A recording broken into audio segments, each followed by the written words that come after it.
Yes has now come, that you will be scattered, each to his own, and will leave me alone, and yet I am not alone, because the Father is with me. These things I have spoken to you, that in me you may have peace.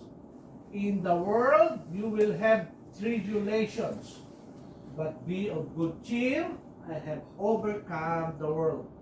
So here, ito is, katatapos lang ng Lord's Supper. He is now talking to them on the way to the Garden of Gethsemane. If not there, in the Garden of Gethsemane, he is about to go and pray. And yet, he is reminding his disciples. Bakit? Ito yung mga, Thursday, pa-Friday na ng hapon. Start na ng Dito na yung time na huhulihin, kukunin ng Panginoong Jesus. Darating na si Judas kasama ang array of armies ng high priest and some Roman soldiers para kunin siya. Ano sabi niyo Panginoon sa kanyang mga disciples? He's not talking to unbelievers. He is talking to the disciples. Indeed, the hour is coming. Malapit na. Kasi chapter 17 ng John, he is now praying sa Garden of Gethsemane, praying that the cup will be taken away from him, but it's not his will, but the will of the Father. Ano yung cup? Alam niyo the suffering that he will go through, the death on the cross. Yan. And yet, yes, has now come and you will be scattered. Alam niyo ba? Sa John nakasulat yung bumunot pa ng tabak si Peter at tinagbas yung tenga ni Malchus. Diba? Nabasa niyo na ba yun sa Bible? Ang ginawa ng Panginoon, ni-restore niya. Ano? Surgery. Ear surgery. Tanggal. Kung si Trump nga, nabaril lang dito Hindi naman natanggal. Itong si Malchus tanggal. Kilala niyo ba si Malchus? Anong posisyon niya? Tao siya ng high priest. Para siya yung representative ng high priest when they were arresting the Lord Jesus. Magkakalapit na araw na to. Night na to ng before the Sabbath, and the Lord is to be arrested Friday. So ito, tagbas. Ang ginawa ng Panginoon, sinurgery, binalik. Bakit binalik? Pag binalik ng Panginoon at sinabihan niya si Peter na ialis niya yung Kasi kung gusto ng Panginoong Jesus na tawagin ng kanyang legion of angels to protect him, kaya niyang gawin. But he did not. Why? Because he is following the will of the Father to go to the cross for us. Ba't kayo binalik? Para makarinig si Malchus, siyempre!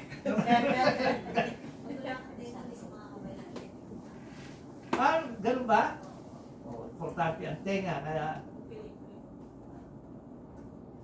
one probable reason, I'll give you one probable reason. Kung hindi binalik ng Panginoon, there would be what? An evidence that yung group nila were what? Were really radical. No, the Lord Jesus Christ put it back and told Peter na alisin mo yung sword. You don't need that sword. Tapos, nung binalik niya, si Peter, hindi mo na rin siya pwede kulong.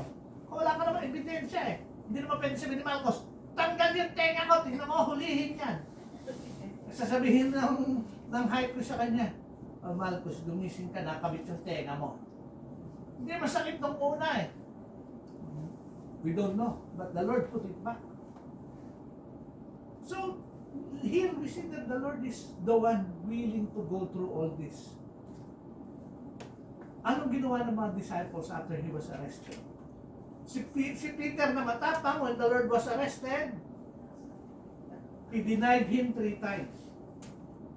Si John lang yung nandun. So they were really scattered. Lahat ng disciples and those who were following, nagkandawala, nagpulasan na, pinuli ng Panginoon And when the mob was starting to shout out, crucify him, wala yung mga disciples. It is only the Lord who is willing to suffer and die for us. Okay? Yan ang sinabi na. The Lord already predicted the time that they will be scattered. Part of that scattering, Kaya dapat maganda yung naunaman mo pagbabasa ng Biblia. Itong prophecy ito is dual in nature. One is the immediate result of the prophecy wherein nang kinuha ang Panginoon, he was brought to the trial. Peter and John were the only ones present. The rest of the disciples are gone. The other disciple who betrayed the Lord will commit suicide. Si Judas. Wala na lahat. Diba? Pero yung scattering here also is, pagdating natin sa book of Acts, when Paul starts breaking havoc and trying to arrest everyone, and Stephen was stoned to death, the church was scattered. Ang tawag doon, diaspora. Ang naiwan na lang sa Jerusalem, mga apostles. All the rest have gone out of Jerusalem and have gone to places. It is a fulfillment. Oo, mahirap. Iwanan mo Jerusalem, mag-scatter kayo. Mahirap na panahon ito. Hindi po katulad natin dito. Halimbawa, nagkaroon ng lindol sa Christchurch at lilipat tayo sa lugar. Halimbawa, yung mga taga East Coast, may warning ng tsunami, saan pupunta? Sa West. Madali, sasakay lang eh. Panahon po yun, pagka nag-diaspora, lakad lang kayo lahat. Aalis kayo. Sa paglalakad nyo, pwede pa kayong tugisin at parusahan. So, dual promise. Nangyari before crucifixion, nangyari after crucifixion. The disciples and those believers were scattered. Pero magandang fulfillment nun. It's a fulfillment na kasi mga remnant yung mawawala eh. The believers of the Lord. Sino may iwan sa Jerusalem? Yung mga non-believers. And they are going to suffer sa AD 70 when the Romans would totally annihilate the Jewish population, leaving no stone unturned sa temple. Talagang, ito yung parusang pinangako ng Panginoon to that generation. Believers, wala na. Kaya nga may church na sa Antioch, may mga believers na sa Bithynia, may mga believers na sa ibang lugar. Nakarating na mabuting balita outside. Kasi yung mga believers umalis na, they were scattered. That is also part of the tribulation that they will have to go through. Pero, huwag kayo mag-alala, sabi ng Panginoon, these things I have spoken to you, that in me, you have peace.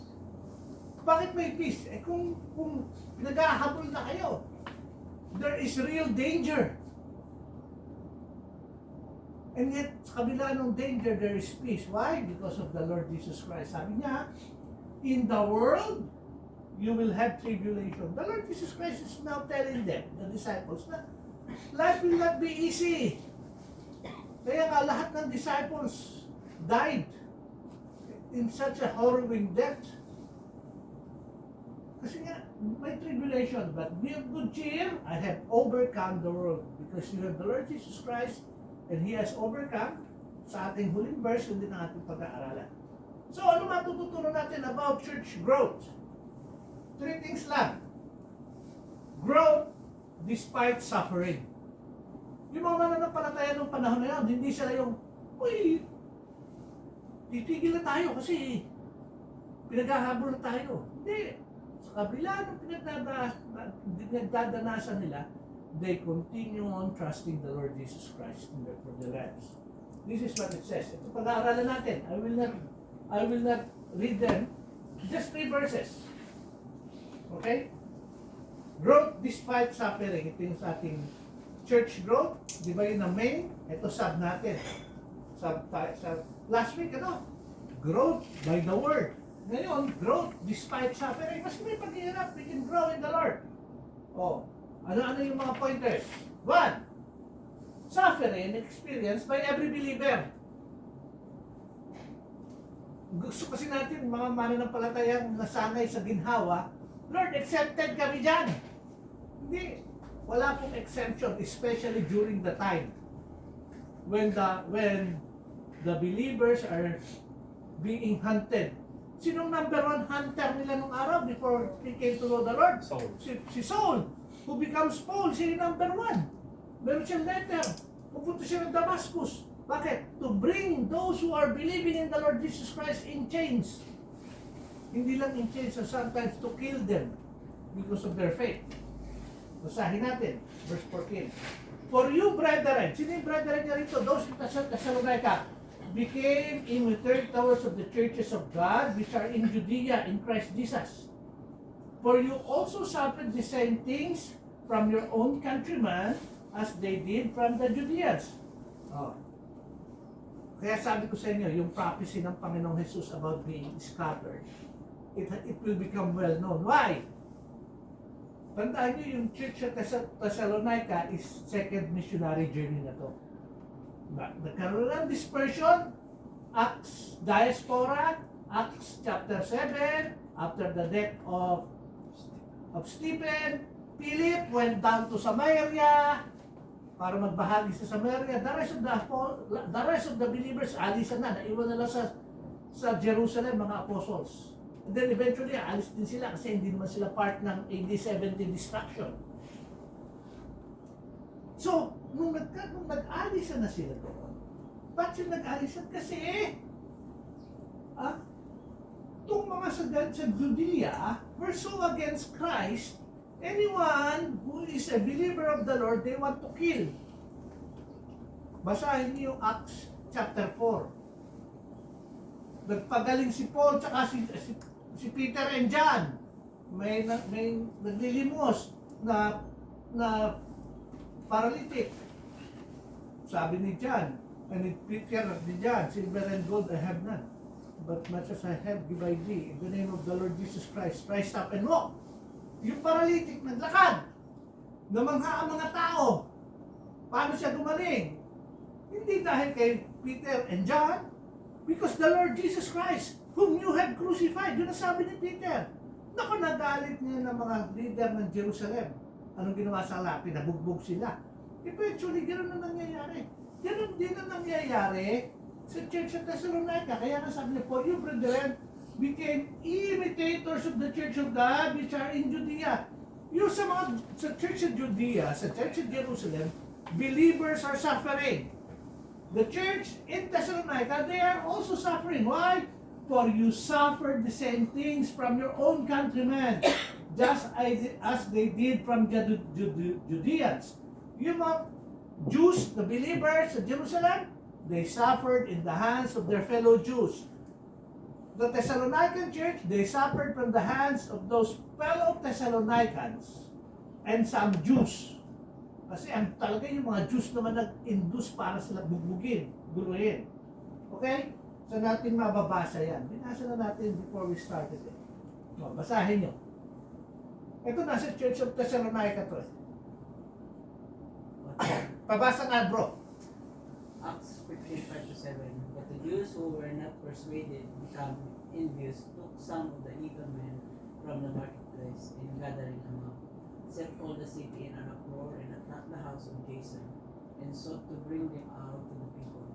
But when they did not find them, they dragged Jason and some brethren to the rulers of the city, crying out, these who have turned the world upside down have come here too. Jason has harbored them, and these are all acting contrary to the decrees of Caesar, saying, there is another king, Jesus. There is another king. Alam naman natin, by this time, the Lord Jesus Christ has died. He has resurrected. He has now ascended into heaven. Ano yung paratang sa kanila? Ganda ng paratang, oh. These who have turned the world upside down has come here too. Meaning, yes, it was the Jews who agitated. Pero sino yung pinili niya? You know, took some evil men from the marketplace. So who are these men? Mga Thessalonians. Bakit di na naging paratang lang? It was not the Jews. Why? Because ito sabi na, and these are all acting contrary to the decrees of Caesar, of the emperor. Kasi dapat isa lang ang king. Sino lang? Yung emperor, si Caesar. Pero the believers, they worship the true and living King, the Lord Jesus Christ. So, Yung pagpapahirap sa kanila is not because of anything that they have done. It's because of their faith in the Lord Jesus. You know? Bakit siya sa bahay ni Jason? Kasi si Jason mananampalataya. Akala nila nandun pa si Paul tsaka si Silas, kaya nila nilusog. So ganun ang buhay. Mananampalataya ka, sino kakalaban sa iyo? Mga kababayan mo. Parang ang Panginoong Hesus, sino ba unang-unang mga nag-reject sa kanya? Pinag-aaralan natin. His fellow Nazarites. Mga taga-Nazaret. Hindi sila manampalataya sa kanya. Okay? So, yan ang proof that this church in Thessalonica is also suffering the same manner where the Jews were suffering sa Judea. Nasa Thessalonica, walang pagbabago because every believer goes through suffering. Tignan niyo ang life ni Paul. He wrote this sa 2 Corinthians. Ay, pabasa ulit. Masakit yung leg ko. Sino gusto magbasa? Si Lorraine. Lorraine, can you read? From the Jews 5 times I received 40 stripes minus 1. 3 times I was beaten with rods. Once I was stoned. 3 times I was shipwrecked. And night and a day I have been in deep. In journeys often, in perils of waters, in perils of robbers, in perils of my own country, in perils of the Gentiles, in perils in the city, in perils in the wilderness, in perils in the sea, in perils among false brothers, in weariness and toil, in sleeplessness often, in hunger and thirst, in fasting often, in cold and nakedness. Besides the other things, what comes upon me daily, making concern for all the churches. Yan ang buhay ni Paul sa kanyang missionary journeys. Bugbog! Ilan yun? 39 stripes. Stripes. Bakbak ang likod mo dyan. Beaten by rods. Stone. Pag stone ka na mga Hudyo, ano bang talagang target ng stoning sa Jews? Death. Okay. And yet ano siya? Was Paul saying, ayoko na. Ang hirap ng buhay, Life is perilous. Perils in the waters, perils of robbers, perils of my own countrymen, perils of the Gentiles, perils in the city, perils in the wilderness, perils in the sea, perils among Paul's brethren. Talagang perilous life. Mahirap ang buhay. And yet, anong concern ni Paul? Is his concern to give up? No. What comes upon me daily, my deep concern for all the churches. Sa kabila na maraming pagsubok, Paul understand that yung concern niya is for the church. Kaya nga, yung suffering is part sa life ng every believer. It's a false notion that when you're going through suffering because of the Lord Jesus Christ, you have something wrong. Modern idea na po yun by people who always try to bring the gospel as if it's a magic trick. Hindi po. If you're a believer, you go through tribulations because you share the good news of the Lord Jesus Christ, it is part of living for the Lord. Why do believers in the Western world don't go through it? Like going back, kasi mga mananampalataya sa mundo natin ginagalawan ngayon, panay tayo secret agent. Ayaw natin ma-identify as a believer. Kasi pag na-identify tayo as a believer, we will lose friends. But we will be persecuted. Ayaw natin yun Ang gusto natin, safety.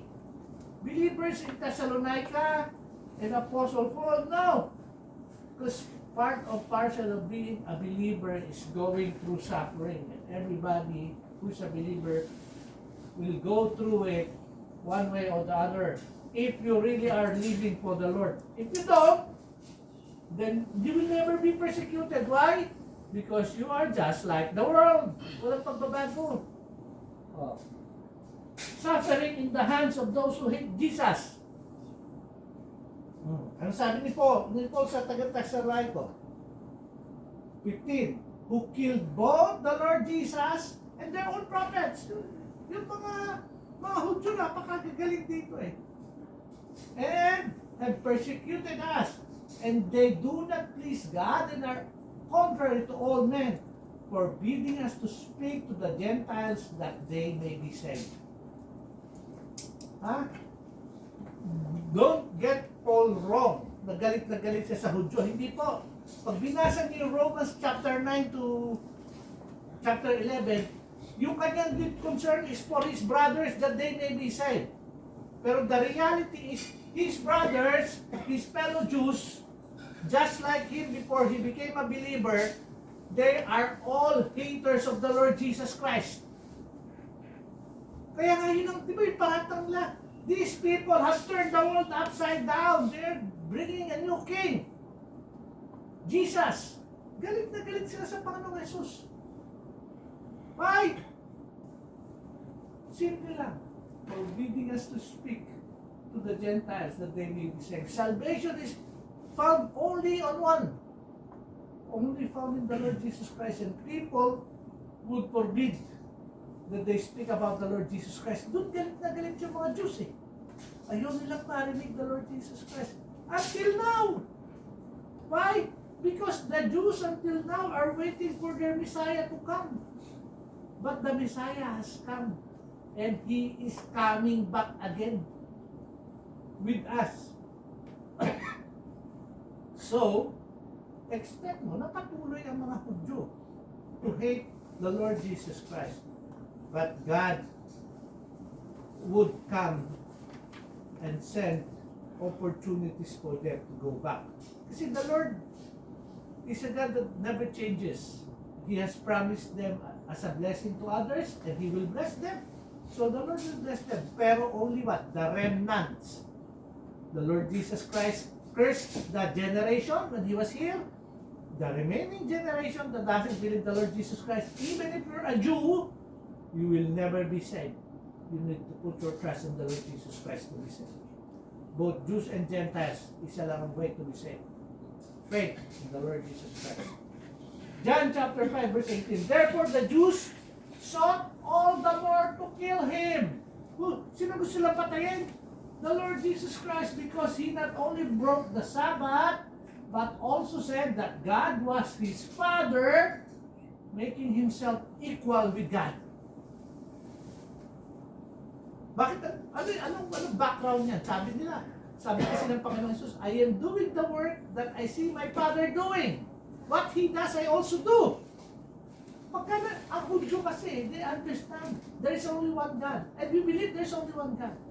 Now, when the Lord Jesus Christ talks about God as His Father, hindi siya katulad ng ating mga kaisipang lupa na when He claims, anak siya. Kasi pumapasok agad sa mindset ng tao eh. Parang si June, anak niya si Jambi, tsaka si Giselle. So, yung dalawa, hindi sila si June. Di ba? Kasi, babae yung dalawa, lalaki si June. Pero when you say, He is the Son of God, and you understand who God is, you don't apply yung biology kay God. Why? Because God is a spirit. The only reason that's the term given to the Lord Jesus Christ as the Son of God is He is the exact representation of God in the flesh. And a person needs to be perfectly God and perfectly human to die for our sins. Kaya yun ang Panginoong Jesus. So when He says, when the Jews would hear Him say that He knows His Father and He's doing what the Father wants Him to do, immediately alam na ng Hudyo, so you're God. Because God is a spirit. How can you know what He's doing? And you can't see God. If you're a mere man, you're gonna die. So they know immediately that the Lord Jesus is claiming that He is God. So galit na galit ang mga Hudyo. Gusto na siyang patayin. Sabi pa, Matthew chapter 5 verse 12, rejoice and be exceedingly glad, for great is your reward in heaven. For so they persecuted the prophets who were before them. So pagka meron mga trials, pagsubok, katulad ng ginagawa ng mga Hudyo sa Panginoong Jesus, these Jesus haters, kung mananampalataya ka, you should rejoice dahil nagagalit sila sa iyo. Hindi naman talaga sila galit sa iyo. Galit sila sa Panginoong Jesus. Kaya nga ni-reject nila siya. Last verse for this, sabi niya sa John chapter 15, 26 hanggang John chapter 16 verse 2. Pabasa natin sa kanya. Nakangisi siya eh. Okay, can you read this? But when the Helper comes, whom I shall send to you from the Father, the Spirit of truth, who proceeds from the Father, he will testify of me, and you also will bear witness, because you have been with me from the beginning. These things I have spoken to you, that you should not in me stumble. They will put you out of the Synagogue. synagogue. Yes, the time is coming, that whoever kills you will think that he offers God service. These things they will do to you, because they have not known the Father nor me. Nor me. Yan, the Lord Jesus Christ Himself is speaking. Akala nila, kilala lang Panginoong Jesus pagka pinaparusahan nila at tinutuligsan nila mananampalataya. Pero hindi. Pero sabi nga, the time is coming that whoever kills you will think that he offers God service. Ay, ginagawa ko to para sa Panginoon. Si Paul, yun ang mindset eh. Ginagawa ko yun para sa Panginoon. Lian. Pero hindi. Ha? These things they will do to you because they don't know the Lord Jesus Christ nor they know God. Yan, maliwanag naman eh. Pero anong panlaban natin? Anong power meron tayo? We have the Helper, the Holy Spirit. He will testify of the Lord Jesus Christ. And anong role lang natin? And you will bear witness. Sa disciples, they have been with the Lord. For us, the Lord is in us. That's why we are witnesses for Him. Okay? So, we suffer because these people hate the Lord Jesus Christ. Kaya nga, if you do things in secret, not showing that you're in the Lord Jesus Christ, they would not hate you. They would think, kasama natin to. They're not part of the Lord Jesus Christ army. Okay? Then lastly, suffering. Oo, may pagsubok. But not the wrath of God. Iba yung wrath. Iba yung suffering. 1 Thessalonians chapter 2:16b. So as always, to fill up the measure of their sin, but wrath has come upon them to the uttermost. So yung mga nagpaparusa sa atin, those who don't know Jesus, ang ginagawa lang nila, pinipil up nila yung kalang kasalanan, pinadadami, and then eventually what? The wrath of God will be given to them. Kuya, sana mahirap ang buhay, ayoko mag-share. Sa opisina, nung nagsabi ko of the Lord Jesus Christ, binara ako. Okay lang yun. Hindi ka pa naman niya pinapatay eh. Ako, I tell, sabi nung sa kong kasama, I just hope that our country becomes communist. Yung gano'n Oo, kasi galit na galit tayo. Kasi dahil capitalist tayo, ang dami naghihirap. Nung tinanong ko siya, do you know Pol Pot? Hindi naman niya alam, hindi niya kilala. Kilala ba si Stalin? Kilala mo si Mao? Oh, they were all communists. And they killed millions of their own people. Why? Because the communists are all God haters. There's no God for them. See? And these are the same people, those who persecute us. Kaya I tell him, sabi niya, no, this world is gonna decay. Dami niya dami niya problema sa mundo. It's gonna decay. Everything is chaos, gano'n. Mananalo na si Trump. Sabi ko sa kanya,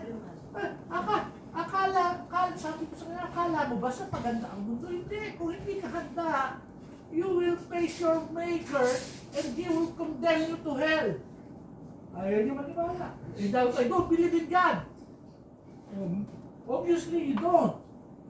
But does that change that there is God? No. You may say you don't want to believe Him. But when you see Him, you're gonna suffer and die. It's up to you. Thank you, Arnold, but I don't want to talk about it. Well and good if you don't want. But I'm reminding you now. Kasi ganun na magtulad. Everybody, they would rather reject God than believe in Him. When they do that, ano sabi ni Paul?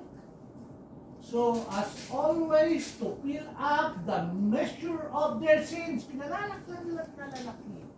But the wrath of God, the wrath has come upon them to the uttermost. Those who persecute, those who cause hardship to believers, they will suffer the uttermost.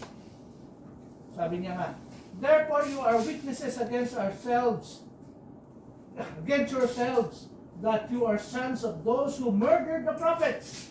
Yun naman talaga mga Jew. Ang hilig nila pagpapatayin ng alam mga prophet. Naalala niyo ba yung buhay ni Prophet Jeremiah? Tinapon pa sa balon. Gusto na siyang patayin. Lahat na nag-prophesy about their impending captivity, galit na galit sila. Okay? 32, fill up then the measure of your father's guilt. Serpents, brood of vipers, how can you escape the condemnation of hell? Sino kausap dito ng Panginoong Jesus?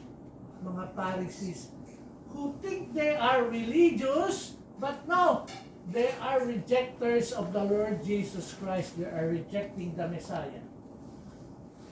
Yung uttermost, sabi ko parati, dalawang point of view yan.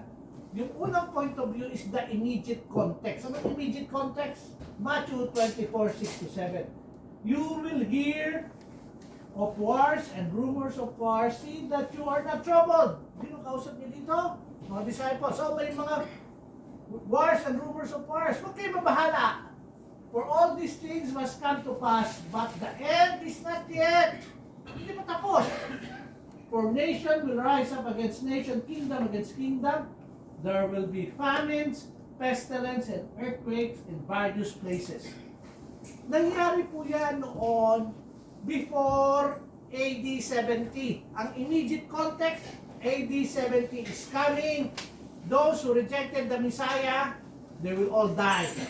The wrath of God will be upon them. But the future context, why he wrote, but the end is not yet, is His second coming. The actual tribulation period, the 7 years tribulation period, where the Antichrist would show himself and many people will be thrown to the Antichrist. Yun yung immediate, yun ang future. Ang immediate, AD 70 destruction. Nangyari na po yung immediate, na destroyed na. Ang future, the 7 years tribulation, anong difference? Believers, because we are not to suffer the wrath of God, God will take us out from here. We call that rapture. And then what? Tribulation period will begin. So to a believer, this is what the Lord Jesus Christ wants you to remember. For whatever is born of God overcomes the world. And this is the victory that has overcome the world, our faith. Who is he who overcomes the world? But he who believes that Jesus is the Son of God. Anybody who rejects Jesus as the Son of God, meaning that He is God in the flesh, will not be saved and he will not overcome. Tayo, we will overcome because Christ has overcome for us. He overcome death so that we can be saved. The only way to be free from the wrath of God is to be in Christ Jesus and be an overcomer. Why? Because in this world, we will have many tribulations, but have no fear. our Lord has overcome the world. So are we going to suffer? Yes, there will be, if we declare who we are in Christ Jesus. If we stay silent, we will just be like the world. They will never know we are Christians. Because our choice is always to be silent and not declare who Christ is. Let us be bold. Let us proclaim that it is only Jesus who saves. Let's pray. Our Heavenly Father, we praise you and thank you, Lord God, for this time that you've given us. Time to study your word, that yes, all believers in the world will go through suffering, but those who are blessed because they proclaim who Christ is, those who are witnesses for him, will go through more sufferings, and yet at the same time they will enjoy the very presence of God in the power of the Holy Spirit, who will be working in and through us.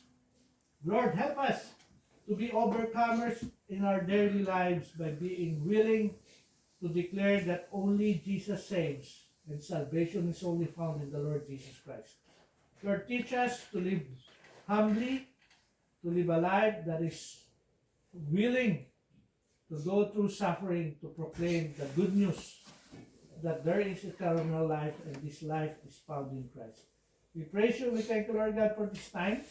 We also pray, Lord God, for the food that we are going to partake. Bless it, O Lord, that it may give nourishment to our physical bodies, and to protect us, Lord God, the rest of the week. Make us, Lord God, a blessing to others by being bold on saying that there is hope, and hope is found in Christ. We praise you and we thank you, Lord God, for this time. Pray all these things in Jesus' name. Amen. Amen.